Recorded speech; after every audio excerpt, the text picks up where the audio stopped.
ദേശങ്ങൾ തേടി അലഞ്ഞവരുണ്ടവർ പുണ്യ സ്വഹാബ. നേരിൻ തെളിദീപം തെളിയിച്ചവരിൽ ചൊരിയുന്നു സലാമ. സൂര്യനുദിക്കാൻ ദിക്കുകൾ തേടിയവർ ഹബീബിന്റെ സത്യമതത്തിൻ വാഹകരാം പൊലിവാ. ഉഹദ് യുദ്ധത്തിൽ മുസ്ലിങ്ങളെ വധിച്ച പാപം കഴുകിക്കളയാൻ ശേഷിച്ച ജീവിതകാലം മുഴുവൻ ശത്രുക്കൾക്കെതിരെ ഇസ്ലാമിന് സാഹസിക വിജയം നേടിക്കൊടുത്ത അള്ളാഹുവിൻ്റെ വാളാണ് ഖാലിദ് ബിനുൽ വലീദ്. ഒരു ദിവസം ഏകാഗ്രചിത്തനായി ഇസ്ലാമിനെയും പ്രവാചകനെയും വിലയിരുത്തിയ അദ്ദേഹത്തിന് പെട്ടെന്ന് മാനസാന്തരം വന്നു. തുടർന്ന് സത്യവിശ്വാസികളുടെ ശൃംഖലയിൽ സ്ഥാനം പിടിക്കാൻ താൻ മക്കയിൽ നിന്ന് മദീനയിൽ തിരുസന്നിധിയിലേക്ക് നടത്തിയ തീർത്ഥയാത്രയുടെ അനുഭവങ്ങൾ അദ്ദേഹം തന്നെ വിവരിക്കുന്നുണ്ട്. കൂട്ടിനൊരാളെ കിട്ടിയെങ്കിൽ എന്ന് ഞാൻ ആശിച്ചു. ഉസ്മാൻ ഇബ്നു ത്വൽഹയെ കണ്ടുമുട്ടിയപ്പോൾ എൻ്റെ ഇംഗിതമുണർത്തി. അദ്ദേഹം തൽക്ഷണം എന്നോട് അനുകൂലിച്ചു. അങ്ങനെ ഞങ്ങൾ രാത്രി പുറപ്പെട്ടു. താഴ്വരയിലെത്തിയപ്പോഴുണ്ട് അംർ ഇബ്നുൽ ആസ് വരുന്നു. അദ്ദേഹം ഞങ്ങളെ സ്വാഗതം ചെയ്തു. ഞങ്ങൾ അദ്ദേഹത്തെയും ഇവിടെ പോകുന്നു എന്ന് അദ്ദേഹം ഞങ്ങളോട് ചോദിച്ചു. താനും മുസ്ലിമാകാൻ നബിയുടെ അടുക്കിലേക്ക് പുറപ്പെട്ടതാണെന്ന് തത്സമയം അദ്ദേഹം വെളിപ്പെടുത്തി. ഞങ്ങൾ ഒരുമിച്ച് യാത്ര തുടർന്നു. ഹിജ്റ 8-ാം കൊല്ലം സഫർ 1 മദീനയിലെത്തി. ഞാൻ തിരുസന്നിധിയിൽ ചെന്ന് ഇസ്ലാമിക ആചാരപ്രകാരം സലാം ചൊല്ലിയപ്പോൾ നബി സുസ്മേരവദനായി സലാം മടക്കി. തുടർന്ന് ഞാൻ ഷഹാദത്ത് കലിമ ഉച്ചരിച്ച് മുസ്ലിമായി. അപ്പോൾ നബി ഇങ്ങനെ പറഞ്ഞു: താങ്കൾക്ക് ബുദ്ധിയുണ്ടെന്ന് ഞാൻ മനസ്സിലാക്കുകയും അത് നല്ല മാർഗത്തിലേക്കല്ലാതെ താങ്കളെ നയിക്കുകയില്ലെന്ന് പ്രതീക്ഷിക്കുകയും ചെയ്തിരുന്നതാണ്. തിരുമേനിയോട് പ്രതിജ്ഞ ചെയ്ത ശേഷം ഞാൻ അഭ്യർത്ഥിച്ചു, അള്ളാഹുവിൻ്റെ മാർഗത്തിനെതിരായി ഞാൻ ചെയ്ത എല്ലാ പാതകങ്ങൾക്കും അവിടുന്ന് എനിക്ക് വേണ്ടി പാപമുക്തിക്ക് പ്രാർത്ഥിച്ചാലും ഇസ്ലാം ഭൂതകാല പാപങ്ങളെ മായ്ച്ചു കളയും എന്ന് തിരുമേനി അറിയിച്ചു. അള്ളാഹുവിൻ്റെ റസൂലേ, എന്നിരുന്നാലും എനിക്ക് വേണ്ടി അവിടുന്ന് പ്രാർത്ഥിച്ചാലുമെന്ന് ഞാൻ പറഞ്ഞപ്പോൾ തിരുമേനി പ്രാർത്ഥിച്ചു, അള്ളാഹുവേ, നിന്റെ മാർഗത്തിനെതിരിൽ ഖാലിദ് ബിനുൽ വലീദ് ചെയ്ത എല്ലാ കുറ്റങ്ങൾക്കും നീ മാപ്പ് നൽകണമേ. അനന്തരം അംർ ഇബ്നുൽ ആസും ഉസ്മാൻ ഇബ്നു ത്വൽഹയും ഇസ്ലാം സ്വീകരിച്ച് റസൂലിനോട് ബൈഅത്ത് ചെയ്തു. മുഅ്തയിൽ 2 ലക്ഷം റോമൻ സൈന്യത്തോട് ഏറ്റുമുട്ടി. നബി തിരുമേനി നിയോഗിച്ച Zaid bin Haritha, Jafar bin Abi Talib, Abdullahi bin Rawaha എന്നിവർ വഴിക്കുവഴി രക്തസാക്ഷികളായ സംഭവം നമുക്കറിയാം. സയ്യിദ് ബിൻ ഹാരിസ കൊടിപിടിച്ച് രക്തസാക്ഷിയാവുന്നതുവരെ പൊരുതി. അനന്തരം ജാഫർ കൊടിയെടുത്ത് പൊരുതി രക്തസാക്ഷിയായി. തുടർന്ന് അബ്ദുല്ലാഹ് ബിൻ റവാഹ കൊടിയേറ്റുവാങ്ങി യുദ്ധം ചെയ്ത് അദ്ദേഹം രക്തസാക്ഷിയായി എന്ന തിരുമേനിയുടെ പ്രസ്താവനയുടെ അന്ത്യഭാഗം ഇപ്രകാരമായിരുന്നു: പിന്നീട് അള്ളാഹുവിൻ്റെ ഖഡ്ഗങ്ങളിൽ ഒരു ഖഡ്ഗം കൊടിയേറ്റെടുത്തു. അദ്ദേഹത്തിൻ്റെ കൈയാൽ അള്ളാഹു ജയം നൽകി. ഈ ഖഡ്ഗം ഖാലിദ് ബിനുൽ വലീദ് അല്ലാതെ മറ്റാരുമായിരുന്നില്ല. അന്ന് ഒരു സാധാരണ ഭടൻ എന്ന സ്ഥാനമേ അദ്ദേഹത്തിനുണ്ടായിരുന്നുള്ളൂ. അവസാനത്തെ സൈന്യനായകനും നിലംപതിച്ചപ്പോൾ യോദ്ധാക്കളുടെ മനോവീര്യം നശിക്കാതിരിക്കാനും അരക്ഷിതാവസ്ഥ ഒഴിവാക്കാനും സാബിത്ത് ബിനു അക്രം എന്ന സ്വഹാബി കൊടി കയ്യിലെടുത്തു. അദ്ദേഹം നേരെ പോയത് ഖാലിദ് ബിനുൽ വലീദിന്റെ അടുക്കിലേക്കാണ്. അബൂ സുലൈമാൻ, കൊടി പിടിക്കൂ, അദ്ദേഹം അഭ്യർത്ഥിച്ചു. ഖാലിദിന്റെ അപരനാമമാണ് അബൂ സുലൈമാൻ. ഇസ്ലാമിൽ പാരമ്പര്യമുള്ള മുഹാജിറുകളും അൻസാരികളും ഉൾക്കൊള്ളുന്ന ഒരു സൈന്യത്തെ നയിക്കാൻ പുതുവിശ്വാസിയായ താൻ അർഹനല്ലെന്നായിരുന്നു ഖാലിദിന്റെ അഭിപ്രായം. വിനയാന്വിതനായി അദ്ദേഹം അറിയിച്ചു, ഇല്ല, ഞാൻ കൊടിപിടിക്കുകയില്ല. എന്നേക്കാൾ അതിന് യോഗ്യൻ താങ്കളാണ്. പ്രായവും ബദറിൽ പങ്കെടുത്ത പാരമ്പര്യവും താങ്കൾക്കാണ്. സാബിത്ത് മറുപടി നൽകി, താങ്കൾ തന്നെ പിടിക്കുക. എന്നേക്കാൾ യുദ്ധതന്ത്രം അറിയുന്നവൻ താങ്കളാണ്. താങ്കളെ ഏൽപ്പിക്കാൻ മാത്രമാണ് ഞാൻ കൊടിയെടുത്തത്. അനന്തരം അദ്ദേഹം മുസ്ലിങ്ങളോട് വിളിച്ചു ചോദിച്ചു, ഖാലിദിന്റെ നേതൃത്വം നിങ്ങൾക്ക് സമ്മതമാണോ? അവർ ഏകസ്വരത്തിൽ സമ്മതം മൂളി. നായകത്വം ഏറ്റെടുത്ത ഖാലിദ് ആദ്യമായി ലക്ഷ്യനിർണയം ചെയ്തു. നിരവധി മുസ്ലിങ്ങൾ വീരമൃത്യു വരിച്ചു കഴിഞ്ഞിട്ടുണ്ട്. ആയുധബലവും അംഗബാഹുല്യവുമുള്ള റോമൻ സൈന്യത്തെ നേരിട്ടുള്ള ഒരു ഏറ്റുമുട്ടലിൽ പരാജയപ്പെടുത്തുകയെന്നത് ശേഷിച്ച മുസ്ലിങ്ങളെ സംബന്ധിച്ചിടത്തോളം അപ്രായോഗികമാണ്.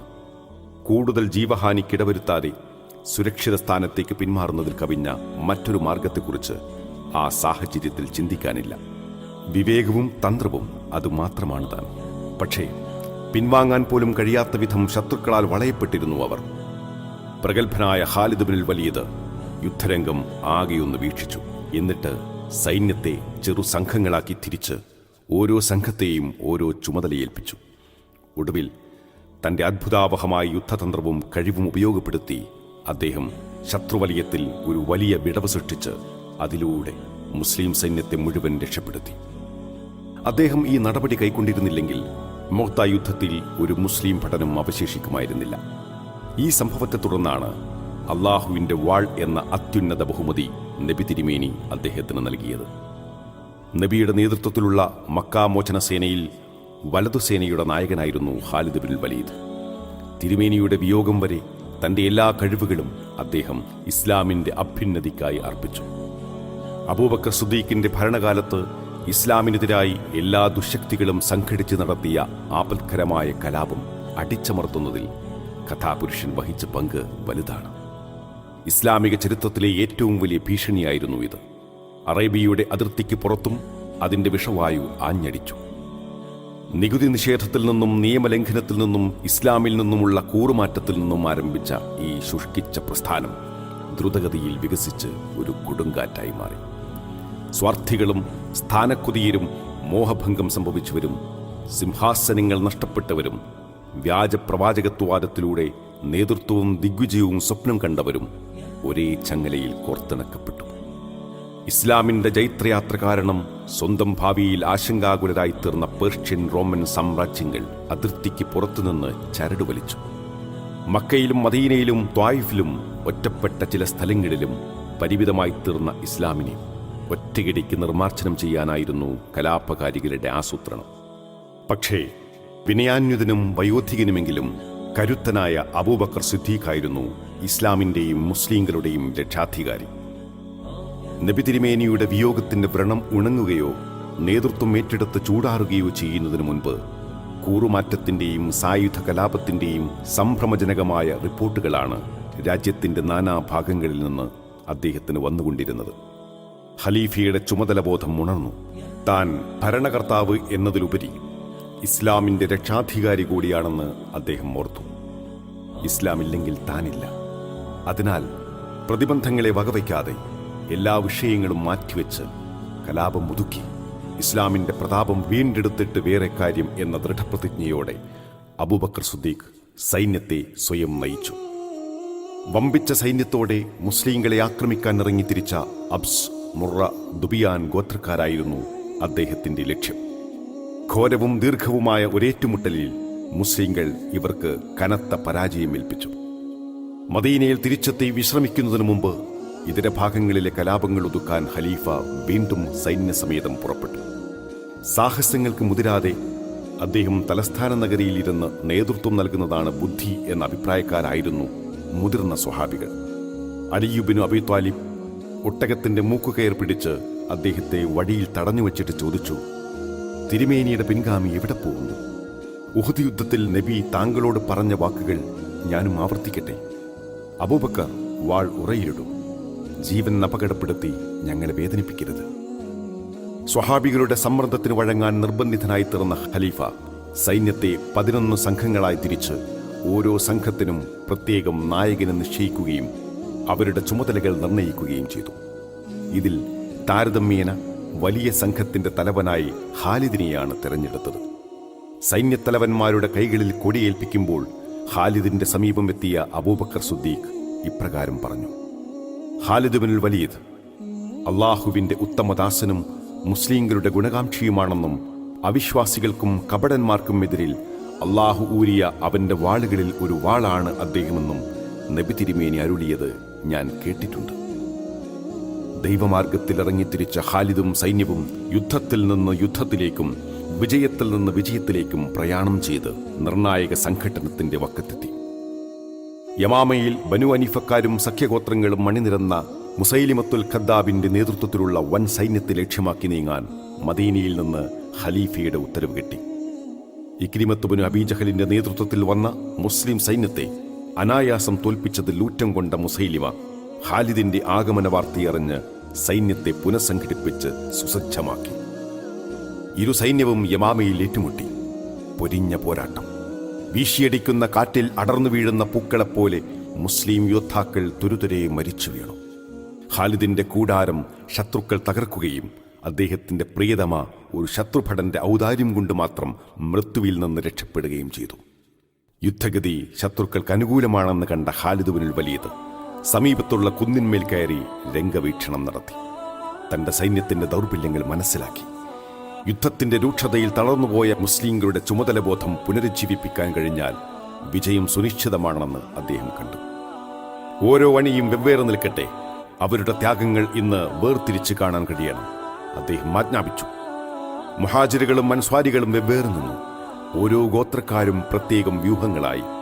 ഇത് അവരിൽ ആവേശവും മത്സരബുദ്ധിയും ചുമതലബോധവും വളർത്തി. ആരാണ് കൂടുതൽ വീറോടെ പൊരുതുന്നതെന്നും ഏതു വഴിക്കാണ് പരാജയം നേരിടുന്നതെന്നും കണ്ടുപിടിക്കാൻ ഇപ്പോൾ പ്രയാസമില്ല. ഈ തന്ത്രം അത്ഭുതങ്ങൾ സൃഷ്ടിച്ചു. യുദ്ധഗതിയിൽ മാറ്റം വരുത്താനും പരാജയം വിജയമാക്കി മാറ്റാനും അതിന് സാധിച്ചു. കാലുകുത്താൻ പഴുതില്ലാത്ത വിധം രണാങ്കണത്തിലാകെ ശത്രുഭടന്മാരുടെ മൃതദേഹങ്ങൾ നിറഞ്ഞു. മുസൈലിമിയെ കൊന്നതിനു പുറമെ അയാളുടെ പ്രസ്ഥാനത്തെ അന്തിമമായി നശിപ്പിക്കാൻ കൂടി കഴിഞ്ഞുവെന്നതാണ് ഈ തന്ത്രത്തിന്റെ പ്രധാന നേട്ടം. വിജയവാർത്തയറിഞ്ഞ് ആഹ്ലാദഭരിതനായ ഖലീഫ അബൂബക്കർ മദീനയിൽ അള്ളാഹുവിന് കൃതജ്ഞതാ നമസ്കാരം നിർവഹിച്ചു. പേർഷ്യൻ സാമ്രാജ്യം ഇറാഖിലും റോമൻ സാമ്രാജ്യം ഷാമിലും താവളമുറപ്പിച്ച് ഇസ്ലാമിന് നേരെ ഒളിയമ്പുകൾ പ്രയോഗിക്കുന്നതിനെക്കുറിച്ച് ജാഗരൂകനായിരുന്നു അബൂബക്കർ സിദ്ദീഖ്.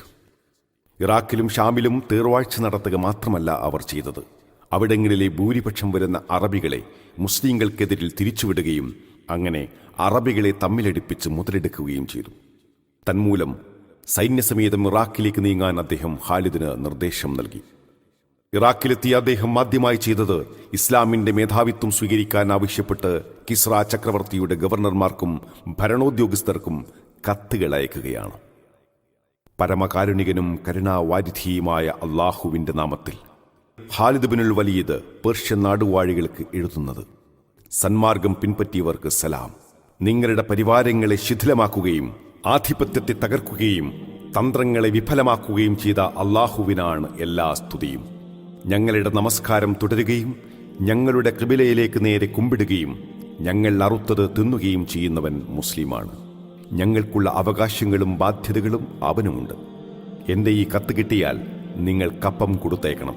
ഇല്ലെങ്കിൽ ഏകാരാധ്യൻ സാക്ഷിയാണ്, നിങ്ങൾ ജീവിതത്തെ ഇഷ്ടപ്പെടുന്നത് പോലെ മരണത്തെ ഇഷ്ടപ്പെടുന്ന ഒരു സമൂഹത്തെ ഞാൻ നിങ്ങളുടെ അടുക്കിലേക്ക് അയക്കുക തന്നെ ചെയ്യും. ഇറാഖിലെ പേർഷ്യൻ സൈന്യത്തലവന്മാർ വ്യാപകമായി യുദ്ധസന്നാഹം ചെയ്യുന്നുണ്ടെന്ന റിപ്പോർട്ടുകളാണ് ഖാലിദിന് വിവിധ ഭാഗങ്ങളിൽ നിന്ന് ലഭിച്ചുകൊണ്ടിരുന്നത്. തന്നിമിത്തം സമയം പാഴാക്കാതെ അദ്ദേഹം കൊടുങ്കാറ്റിന്റെ വേഗതയിൽ പടയോട്ടം ആരംഭിച്ചു. ഉബുല്ല, സദീർ, നജഫ്, ഹീറ, അൻബാർ, കാളിമിയ എന്നീ പ്രദേശങ്ങൾ നിഷ്പ്രയാസം കീഴടക്കി. പേർഷ്യക്കാരുടെ കിരാത ഭരണം കൊണ്ട് വീർപ്പുമുട്ടിക്കഴിയുന്ന ദുർബല വിഭാഗങ്ങൾ എല്ലായിടങ്ങളിലും ഖാലിദിനെ ഇരുകൈയും നീട്ടി സ്വീകരിച്ചു. പടയോട്ടം ആരംഭിക്കുന്നതിനു മുൻപ് അദ്ദേഹം തന്റെ സൈന്യത്തിന് നൽകിയിരുന്ന നിർദ്ദേശം ഇതാണ്: കർഷകരെ നിങ്ങൾ ഉപദ്രവിക്കരുത്. നിർഭയരായി ജോലി ചെയ്യാൻ അവരെ വിടുക. അവരിൽ ആരെങ്കിലും നിങ്ങളെ നേരിടാൻ വന്നാൽ അവരോട് മാത്രം നിങ്ങൾക്ക് യുദ്ധം ചെയ്യാം. ഇറാഖിലെ ജൈത്രയാത്ര പൂർത്തിയാക്കി ഖാലിദ് ബിനുൽ വലീദ് ഷാമിലെ തഖൂം എന്ന സ്ഥലത്തെത്തി.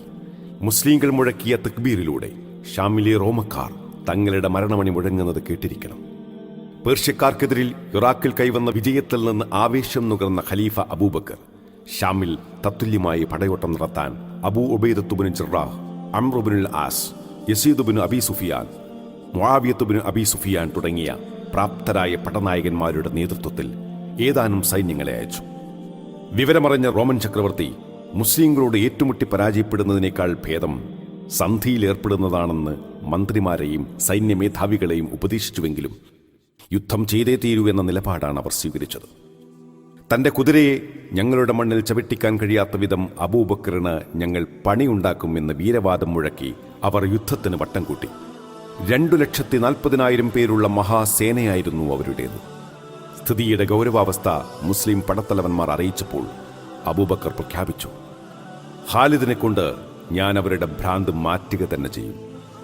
ഖലീഫയുടെ കൽപ്പന പ്രകാരം മുസ്ലിം സൈന്യം ഖാലിദിന്റെ നേതൃത്വത്തിൽ യർമൂക്കിൽ അണിനിരന്നു.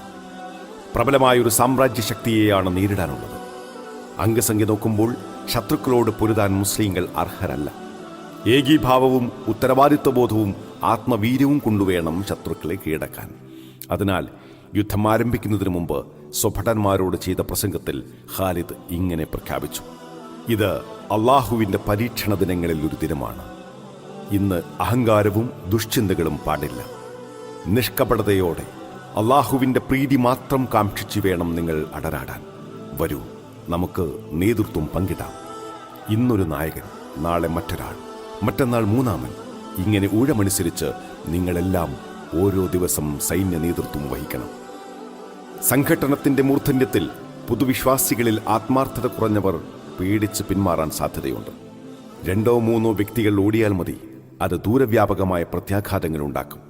ഒരു സൈന്യത്തിന്റെ മുഴുവൻ മനോവീര്യം തന്മൂലം തകരും. അതിനാൽ സൈന്യത്തെ അതത് സ്ഥാനങ്ങളിൽ അണിനിരത്തിയ ശേഷം ഖാലിദ് ബിനുൽ വലീദ് മുസ്ലിം സ്ത്രീകളെ വിളിച്ച് അവരുടെ കയ്യിൽ ഇദം പ്രഥമമായി വാളുകൾ കൊടുത്തിട്ട് ഓരോ മുസ്ലിം അണിയുടെയും പിന്നിൽ നിലയുറപ്പിക്കാൻ കൽപ്പിച്ചു.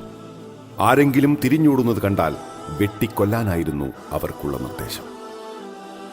ഖാലിദിനോട് 2 വാക്ക് സംസാരിക്കാൻ യുദ്ധം ആരംഭിക്കുന്നതിന് മുമ്പ് റോമൻ സൈന്യത്തലവൻ ആഗ്രഹം പ്രകടിപ്പിച്ചതിനനുസരിച്ച് അദ്ദേഹം ഇരു സൈന്യങ്ങളുടെ നടുവിലുള്ള ഒഴിഞ്ഞ മൈതാനിയിൽ ചെന്നു. 2 പേരും കുതിരപ്പുറത്ത് അഭിമുഖം നിന്നപ്പോൾ റോമൻ സൈന്യത്തലവൻ മഹാൻ ഇപ്രകാരം പറഞ്ഞു: പട്ടിണിയും യാതനകളും കാരണമാണ് നിങ്ങൾ നാടുവിട്ടതെന്ന് ഞങ്ങൾ മനസ്സിലാക്കിയിട്ടുണ്ട്.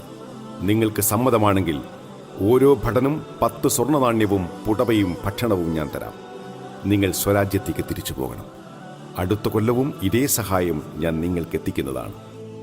ഈ അപഹാസം കേട്ട് പല്ലിറുമ്മി ഖാലിദ് മറുപടി നൽകി: നീ പറഞ്ഞ പ്രകാരം പട്ടിണി കൊണ്ടല്ല ഞങ്ങൾ വന്നത്, മറിച്ച് ഞങ്ങൾ ചോര കുടിക്കുന്നൊരു വർഗമാണ്. റോമക്കാരുടെ ചോര കൂടുതൽ സ്വാദുള്ളതാണെന്ന് കേട്ടിട്ടുണ്ട്. അതുകൊണ്ടാണ് ഞങ്ങൾ ഇങ്ങോട്ട് വന്നത്. ഖാലിദ് സ്വന്തം മണിയിലേക്ക് കുതിരയെ ഓടിച്ചുപോയി കൊടി ഉയർത്തിപ്പിടിച്ച് അല്ലാഹു അക്ബർ, സ്വർഗത്തിന്റെ കാറ്റടിച്ചു വീശട്ടെ എന്ന് ആർത്തട്ടഹസിച്ചു. ഇതോടെ മുസ്ലിം ഭടന്മാർ ശത്രുക്കളുടെ നേർക്ക് ആഞ്ഞെടുത്തു. വാശിയേറിയ സംഘട്ടനം. റോമക്കാരുടെ കണക്കുകൂട്ടലുകൾ തകിടം മറഞ്ഞു. മനുഷ്യഹൃദയങ്ങളെ കോൾമയിർ കൊള്ളിക്കുന്ന ധൈര്യവും അർപ്പണവുമാണ് ഈ യുദ്ധത്തിൽ മുസ്ലിങ്ങൾ കാഴ്ചവെച്ചത്. ചില ഉദാഹരണങ്ങളിതാ. യുദ്ധം നടന്നുകൊണ്ടിരിക്കെ ഒരു മുസ്ലിം ഭടൻ അബൂ ഉബൈദത്ത് ബിനുൽ ജറാഹിനെ സമീപിച്ച് ഇപ്രകാരം അറിയിച്ചു: ഞാൻ രക്തസാക്ഷിയാവാൻ നിശ്ചയിച്ചു കഴിഞ്ഞു.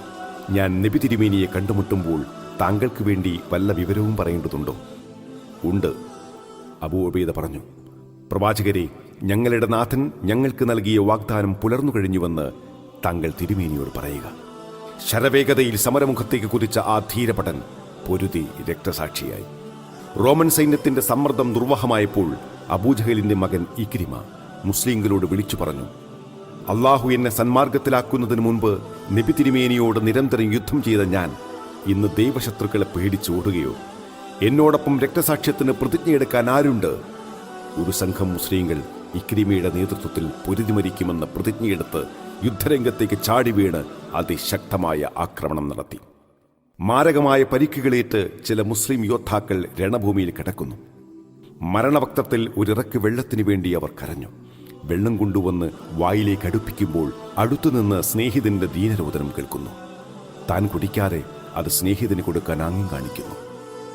ആ സ്നേഹിതനാകട്ടെ അടുത്തു കിടന്ന് വെള്ളത്തിന് യാചിക്കുന്ന മറ്റൊരാളുടെ നിലവിളി കേട്ട് അങ്ങോട്ട് കൊടുക്കാൻ നിർദ്ദേശിക്കുന്നു. ഒടുവിൽ പരനന്മയിൽ നിർവൃതി പൂണ്ട് എല്ലാവരും അന്ത്യശ്വാസം വലിക്കുന്നു, ഒരിറക്ക് വെള്ളം പോലും കുടിക്കാതെ. ഈ യുദ്ധത്തിൽ ഖാലിദ് ബിനുൽ വലീദ് പ്രദർശിപ്പിച്ച കഴിവും ധൈര്യവും റോമൻ സൈനിക കമാൻഡർമാരിൽ പോലും മതിപ്പുളവാക്കി. താൻ ദൈവത്തിന്റെ വാളാണെന്ന് അദ്ദേഹം പ്രവർത്തനത്തിലൂടെ തെളിയിച്ചു. യുദ്ധത്തിന്റെ ഇടവേളയിൽ റോമൻ സൈന്യാധിപന്മാരിൽ ഒരാളായ ജോർജ് അദ്ദേഹത്തെ കൂടിക്കാഴ്ചയ്ക്ക് ക്ഷണിച്ചത് ഈ മതിപ്പിന്റെ പ്രത്യക്ഷ തെളിവാണ്. സംഭാഷണമധ്യേ റോമൻ സൈന്യാധിപൻ ചോദിച്ചു: ഖാലിദ്, എന്നോട് സത്യം പറയണം. സ്വതന്ത്രൻ കളവ് പറയുകയില്ല. ദൈവം നിങ്ങളുടെ പ്രവാചകന് ഒരു വാളിറക്കിയെന്നും അദ്ദേഹം അത് താങ്കൾക്ക് നൽകിയെന്നും അത് താങ്കൾ ആരുടെ നേരെ ഊരിയോ അവരുടെ പരാജയം ഉറപ്പാണെന്നും കേൾക്കുന്നത് നേരാണ്. അല്ല, ഖാലിദ് പറഞ്ഞു. പിന്നെ താങ്കൾക്ക് ദൈവഖഡ്ഗം എന്ന പേര് വരാൻ കാരണം? അള്ളാഹു ഞങ്ങളിൽ പ്രവാചകനെ നിയോഗിച്ചു. ഞങ്ങളിൽ ഒരു വിഭാഗം അദ്ദേഹത്തിൽ വിശ്വസിച്ചു, ഒരു വിഭാഗം അവിശ്വസിച്ചു. ഞാൻ അവിശ്വസിച്ച വിഭാഗത്തിലായിരുന്നു. ഒടുവിൽ അള്ളാഹു എനിക്ക് മാനസാന്തരം വരുത്തി. ഞാനും പ്രവാചകനിൽ വിശ്വസിച്ചു. തത്സമയം പ്രവാചകൻ എന്നെ വിളിച്ച്, നീ ദൈവത്തിൻ്റെ വാളുകളിൽ ഒരു വാളാണെന്നറിയിച്ചു. അങ്ങനെയാണ് ഈ പേർ എനിക്ക് കിട്ടിയത്. നിങ്ങൾ എന്തിലേക്കാണ് വിളിക്കുന്നത്? ഏകദൈവത്തിലേക്കും ഇസ്ലാമിലേക്കും. ഇന്ന് ഇസ്ലാമിൽ വന്നവന് നിങ്ങൾക്ക് കിട്ടുന്നതുപോലെ മോക്ഷവും പ്രതിഫലവും കിട്ടുമോ? കിട്ടും, അതിൽ കൂടുതലും കിട്ടും. അതെങ്ങനെ? നിങ്ങൾ ഇസ്ലാമിൽ പഴക്കമുള്ളവരല്ലേ? ഞങ്ങൾ പ്രവാചകനോടൊപ്പം ജീവിച്ചവരാണ്. അദ്ദേഹത്തിൻ്റെ തെളിവുകളും അമാനുഷിക ദൃഷ്ടാന്തങ്ങളും ഞങ്ങൾ നേരിട്ട് കണ്ടിട്ടുണ്ട്. ഞങ്ങൾ കണ്ടത് കാണുകയും കേട്ടത് കേൾക്കുകയും ചെയ്തവർ ക്ഷണം ഇസ്ലാം സ്വീകരിക്കുന്നത് അവരുടെ കടമ മാത്രമാണ്. എന്നാൽ പ്രവാചകനെ കാണുകയോ അദ്ദേഹത്തിൻ്റെ ഉപദേശങ്ങൾ നേരിട്ട് കേൾക്കുകയോ ചെയ്യാത്ത നിങ്ങളുടെ സ്ഥിതി അതല്ല.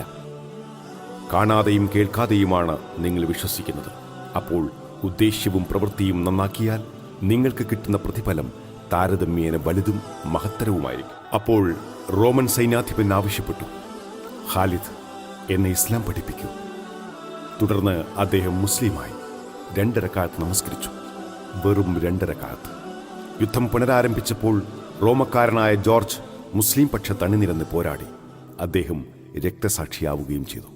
റോമക്കാരുമായുള്ള ഈ നിർണായക യുദ്ധത്തിന് അതിവിദഗ്ധമായി നേതൃത്വം നൽകി വിജയത്തിൻ്റെ ലക്ഷണങ്ങൾ കണ്ടു തുടങ്ങിയപ്പോഴാണ് ഖലീഫ ഉമറിൻ്റെ സന്ദേശവുമായി ദൂതൻ ഖാലിദ് ബിൻ വലീദിനെ സമീപിക്കുന്നത്. അബൂബക്കർ സുദ്ദീഖ് നിര്യാതനായെന്നും ഖാലിദിനെ സർവ്വസൈന്യാധിപ സ്ഥാനത്ത് നിന്ന് നീക്കി പകരം അബൂ ഉബൈദയെ നിയമിച്ചിട്ടുണ്ടെന്നുമായിരുന്നു സന്ദേശത്തിന്റെ ചുരുക്കം. ഈ സന്ദർഭത്തിൽ ഖാലിദ് കാണിച്ച കൂറും അച്ചടക്കവും വിശാലമനസ്കതയും ശ്ലാഘനീയമാണ്. സന്ദേശം വായിച്ച് അബൂബക്കറിന്റെ ആത്മശാന്തിക്കും അൽ ഫാറൂഖിന്റെ വിജയത്തിനും പ്രാർത്ഥിച്ച ശേഷം അദ്ദേഹം ദൂതനെ ഒരു രഹസ്യ സ്ഥലത്ത് നിർത്തി. ആരുമായും ബന്ധപ്പെടരുതെന്നും കത്തിലെ ഉള്ളടക്കം ആരെയും അറിയിക്കരുതെന്നും പ്രത്യേകം നിർദ്ദേശം നൽകി. അനന്തരം തീരെ ഭാവപ്പകർച്ച കൂടാതെ യുദ്ധം നയിച്ച് തന്റെ സാഹസിക കൃത്യം പൂർത്തിയാക്കി. റോമൻ സൈന്യം ദയനീയമായ പരാജയത്തോടെ പിന്മാറി. ഈ സമയം ഖാലിദ് വിനയാന്വിതനായി അബൂ ഉബൈദയെ സമീപിച്ച് ഒരു സാധാരണ ഭടന്റെ രീതിയിൽ അഭിവാദ്യമർപ്പിച്ച് കത്തിലെ ഉള്ളടക്കം അറിയിച്ചു. ഖാലിദിന്റെ നിലപാടിൽ മതിപ്പ് തോന്നിയ അബൂ ഉബൈദ അദ്ദേഹത്തെ കെട്ടിപ്പിടിച്ച് നെറ്റിയിൽ ചുംബിച്ച് അഭിനന്ദിച്ചു. ഖലീഫ ഉമറിന്റെ കത്ത് അബൂ ഉബൈദക്കാണ് വന്നതെന്നും അദ്ദേഹം യുദ്ധം തീരുന്നതുവരെ വിവരം ഖാലിദിൽ നിന്ന് മറച്ചുവെച്ചുവെന്നുമാണ് ചില ചരിത്രകഥകളിൽ കാണുന്നത്. രണ്ടായാലും കഥാപുരുഷൻ സ്വീകരിച്ച നിലപാട് അച്ചടക്കത്തിൻ്റെയും അനുസരണത്തിൻ്റെതുമായിരുന്നു. സൈന്യാധിപനായാലും ഭടനായാലും ഇസ്ലാമിൻ്റെയും മുസ്ലിങ്ങളുടെയും ഉത്കർഷമാണ് ലക്ഷ്യം. രണ്ടും സേവനത്തിൻ്റെ ഇരുമുഖങ്ങളെന്നതിൽ കവിഞ്ഞ് സ്ഥാനത്തിന് അദ്ദേഹം വില കൽപ്പിച്ചിരുന്നില്ല. ദീർഘകാലം ഇസ്ലാമിനെതിരിൽ വാളേന്തിയ അദ്ദേഹത്തിന് അതേ വാളുകൊണ്ടുതന്നെ തന്റെ പാപം കഴുകിക്കളയണമെന്ന് നിർബന്ധമുണ്ടായിരുന്നു. ഇസ്ലാം ആശ്ലേഷിക്കുന്നതോടെ കഴിഞ്ഞ തെറ്റുകൾ പൊറുക്കപ്പെടുമെന്ന് നബി തിരുമേനി അറിയിച്ചിട്ടും മനസ്സംതൃപ്തി വരാതെ സത്യമാർഗത്തിനെതിരായി താൻ നടത്തിയ എല്ലാ പ്രവർത്തനങ്ങളും പൊറത്തുതരാൻ പ്രത്യേകം പ്രാർത്ഥിക്കണമെന്ന് അദ്ദേഹം തിരുമേനിയോട് ആവശ്യപ്പെട്ടതും തിരുമേനി പ്രാർത്ഥിച്ചതും ഓർക്കുമല്ലോ. ഭൂതകാല ജീവിതത്തെക്കുറിച്ച് ഖാലിദിനുണ്ടായിരുന്ന ഉത്കണ്ഠയാണ് ഇത് തെളിയിക്കുന്നത്. ഉസ്സ എന്ന ഖുറേശികളുടെ കുപ്രസിദ്ധ വിഗ്രഹത്തെ നശിപ്പിക്കാൻ തിരുമേനി തന്നെ ഏൽപ്പിച്ചപ്പോൾ ഒരു സമൂഹത്തിൻ്റെ മതവിശ്വാസങ്ങളെയും ആചാരങ്ങളെയും മുഴുവൻ നിർമ്മാർജ്ജനം ചെയ്ത് നവലോകം കെട്ടിപ്പടുക്കുന്ന ആവേശത്തോടെയാണ് അദ്ദേഹം ആ കൃത്യം നിർവഹിച്ചത്. ഉസ്സ, അള്ളാഹു നിന്നെ നികൃഷ്ടമാക്കി, നിന്നിൽ ഞാൻ അവിശ്വസിക്കുന്നു എന്നുരുവിട്ട് അദ്ദേഹം മഴുകൊണ്ട് അതിനെ ആഞ്ഞുവിട്ടി. എന്നിട്ടും മരിശം തീരാതെ അതിൻ്റെ അവശിഷ്ടങ്ങൾ കത്തിച്ച് ഭസ്മമാക്കി. ജാഹിലിയ സംസ്കാരങ്ങളോടും ആചാരങ്ങളോടും അദ്ദേഹത്തിനുണ്ടായിരുന്ന അമർഷത്തിൻ്റെ പൊട്ടിത്തെറിയായിരുന്നു ഇത്. ഈ തീവ്ര നിലപാട് അദ്ദേഹത്തിൻ്റെ ജീവിതത്തിലുടനീളം സ്വാധീനം ചെലുത്തി. ഇത് അസഹിഷ്ണുതയോ എടുത്തുചാട്ടമോ ആണെന്ന് വ്യാഖ്യാനിക്കാൻ വഴിയുണ്ടെങ്കിലും ഖാലിദ് ബിൻ വലീദിനെ സംബന്ധിച്ചിടത്തോളം ന്യായവും ധർമ്മവും മാത്രമായിരുന്നു. ജീവിതം മുഴുവൻ കുതിരപ്പുറത്ത് വാളുകളുടെ തീപ്പൊരികൾക്കിടയിൽ യുദ്ധങ്ങളിൽ ചെലവഴിച്ച കഥാപുരുഷൻ വീട്ടിൽ കിടന്ന് അന്തിശ്വാസം വലിച്ചു എന്നത് ഒരു വിരോധാഭാസം തന്നെയാണ്. തിരുമേനിയോടൊപ്പം യുദ്ധം ചെയ്തു, മതഭ്രഷ്ടരെ തറപറ്റിച്ചു, പേർഷ്യൻ റോമൻ സിംഹാസനങ്ങൾ നിലം പരിശാക്കി, ഇറാഖിലെയും ഷാമിലെയും ഗ്രാമങ്ങൾ തോറും ജൈത്രയാത്ര നടത്തി. അവ മുഴുവൻ ഇസ്ലാമിൻ്റെ അധീനത്തിൽ കൊണ്ടുവന്നു. ഒരു സാധാരണ ഭടന്റെ വിനയത്തോടെ സൈന്യാധിപനായും ഒരു സൈന്യാധിപന്റെ ചുമതലാബോധത്തോടെ സൈനികനായും സേവനമനുഷ്ഠിച്ചു. ഇത്രയൊക്കെയായിട്ടും വീട്ടിൽ കിടന്ന് മരിക്കേണ്ടി വന്നത് അദ്ദേഹത്തെ സംബന്ധിച്ചിടത്തോളം ദുര്യോഗമായിരുന്നു. നിറഞ്ഞൊഴുകുന്ന കണ്ണുകളോടെ അദ്ദേഹം സങ്കടപ്പെട്ടു. ഞാൻ ഇന്ന യുദ്ധങ്ങളിൽ പങ്കെടുത്തു, വാളുകൊണ്ടോ കുന്തം കൊണ്ടോ അമ്പുകൊണ്ടോ പരിക്കേൽക്കാത്ത ഒരു സ്ഥലവും എൻ്റെ ദേഹത്തിലില്ല. ഇപ്പോൾ ഞാനിതാ വിരിപ്പിൽ കിടന്ന് മരിക്കുന്നു, ഒട്ടകം ചാവുന്നത് പോലെ. വീരമൃത്യു വരിക്കാൻ കഴിയാത്തതിലുള്ള വേദനയാണ് ഈ വാക്കുകളിൽ തുടിക്കുന്നത്. മരിക്കുമ്പോൾ ഖാലിദ് ബിനുൽ വലീദിന്റെ സ്വത്തായി തന്റെ കുതിരയും ആയുധവും തൊപ്പിയും മാത്രമാണുണ്ടായിരുന്നത്. ഇസ്ലാമിന് വിജയങ്ങൾ വാരിക്കൂട്ടുന്നതിലല്ലാതെ സ്വന്തമായി സമ്പാദിക്കുന്നതിലോ നേട്ടങ്ങൾ കൈക്കലാക്കുന്നതിലോ അദ്ദേഹം തൽപരനായിരുന്നില്ല. തൊപ്പി ഒരു അമൂല്യ നിധിയായിട്ടാണ് അദ്ദേഹം സൂക്ഷിച്ചത്. യർമൂക്ക് യുദ്ധത്തിൽ വീണുപോയ അത് കണ്ടെടുക്കാൻ അദ്ദേഹവും സൈനികരും കുറച്ചൊന്നുമല്ല പാടുപെട്ടത്. ഒരു തൊപ്പിക്ക് വേണ്ടിയുള്ള ഈ സാഹസങ്ങളെ ചിലർ ആക്ഷേപിച്ചപ്പോൾ അദ്ദേഹം വെളിപ്പെടുത്തി, അതിൽ റസൂലിന്റെ മൂർധാവിൽ ഏതാനും മുടിയുണ്ട്. യുദ്ധങ്ങളിൽ ഒരു ശുഭലക്ഷണമായി ഞാൻ അതിനെ കണക്കാക്കുന്നു. ഖാലിദിന്റെ അപദാനങ്ങൾ ഖലീഫ ഉമർ ഇങ്ങനെ വാഴ്ത്തി: അബൂ സുലൈമാന് അള്ളാഹു കരുണ ചെയ്യട്ടെ. അദ്ദേഹത്തിൽ വിളങ്ങിയിരുന്ന നന്മയിൽ കവിഞ്ഞത് അള്ളാഹുവിന്റെ പക്കലില്ല. ശ്ലാഘനീയനായി അദ്ദേഹം ജീവിച്ചു, സൗഭാഗ്യവാനായി മരിച്ചു.